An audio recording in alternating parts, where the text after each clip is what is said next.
முன்னோடி சமையல் பார்க்குற இனியவர்களுக்கு வணக்கம். இன்றைக்கி மதிய உணவு ரெடி ஆயிடுச்சு. இது ஒயிட் ரைஸ், இது மாங்காய், கத்திரிக்காய், அப்புறம் மொச்சக்காய். தெரியுதா மொச்சக்காய்? பாருங்கள், மொச்சக்காய் அப்புறம் மாங்காய், கத்திரிக்காய், மொச்சக்காய்,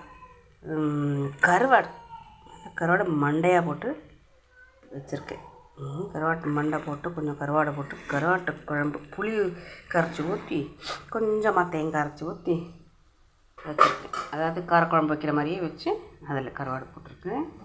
மொச்சக்காயும் கத்திரிக்காயும் போட்டு வச்சுருக்கேன். சூப்பராக இருக்கும். இதெல்லாம் சீசனில் கிடைக்கிறதுனால சாப்பிட்டுக்கணும். இது வாழைப்பூ, அப்புறம் பாசிப்பருப்பு, அப்புறம் பச்சை பட்டாணி கொஞ்சம் போட்டேன். ஏன்னா இது கூட சீசனில் கிடைக்கிது இல்லையா.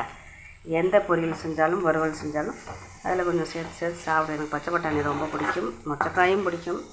சீசன் கிடைக்கும்போது சாப்பிட்டுக்கணும். இந்த சமையல் பிடிச்சிருந்தா லைக் பண்ணுங்கள் மக்களே, எல்லாருக்கும் ஷேர் பண்ணுங்கள். தேங்க்யூ. வாழைப்பூ பொரியல், கருவாட்டு குழம்பு, கத்திரிக்காய் மொச்சக்கொட்டை போட்டு கருவாட்டு குழம்பு, சாதம். இன்றைக்கி லன்ச் பார்த்ததுக்கு ரொம்ப தேங்க்யூ மக்களே. ஓகே, பாய்.